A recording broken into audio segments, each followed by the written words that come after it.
throw that out. Besides Jesus, because you should say Jesus. Now, my favorite Old Testament character is Joshua. Does anybody guess? Look at the bottom of your paper. You can always see the title of the sermon for tonight. The bottom of who is it? Barnabas. Let's just be honest. Who has ever heard of Barnabas before? Who has never heard of Barnabas before? Who has never heard a sermon preached about Barnabas before? I haven't. I'm going to be honest. I haven't. Now, Barnabas, I think he is one of the most important people. I see that tonight. But he's a person that we don't ever think about, we don't ever mention, okay? And so tonight we're looking at one of my favorite people in the Bible. We're going to look at Barnabas and what made him a world changer. And remember, as we see these characters in the Bible, we imitate their way of life. So we need to see what made him tick. What was special about him, okay? And so we're going to be in Acts. He's a lot in Acts, so get Acts ready for you. Go ahead and open up to Acts 4. That's where we're going to be first. But get your notes ready. We're going to see about his character first. We're going to dwell on his character. Who was Barnabas? What made him tick? Here's your number one point. He had godly character. He had godly character. You're not going to be a world changer if you don't have godly character. If you have worldly character, you won't be a world changer because you'll look like the world. He had godly character. Now we're going to break down all these points you see underneath this. These are different aspects of his character that we see through the scriptures, okay? So here's one thing we see about his character. Barnabas was an encourager. An encourager. Who has said something encouraging to somebody today?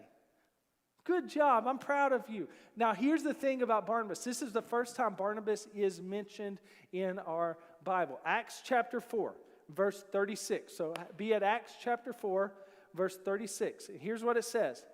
Thus Joseph, so who did this say? Joseph. Say Joseph. Who was also called by the apostles what? What? What was he called? By the apostles. Look, it's on the screen. It's in your Bibles. Barnabas, right? Which means what? Son of encouragement. So was Barnabas his name? No, Barnabas isn't. What's his name? Joseph. Why did they call him Barnabas? Son of encouragement. I want you to think about this. Who has a nickname in here, by the way? Who has a nickname? Okay, who doesn't like their nickname? Like it's one of those okay, some of you don't.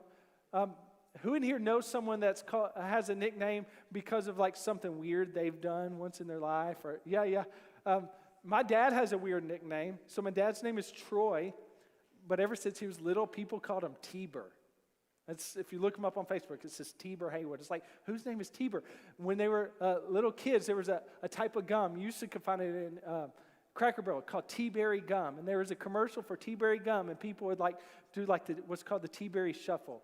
And my dad, as a little kid, would dance to this or something. And he got the nickname T-Bur because of a little dance he would do. And it followed him all along. So that's what he's known as even today. Okay? My nickname growing up was Jake. Now Jacob. You know, my wife never had a nickname. Her name is Sarah. But until she got to college. Some of you know this. What did I call my wife the first 2 years I knew her? Bruce. She was Bruce to me. She wasn't Sarah.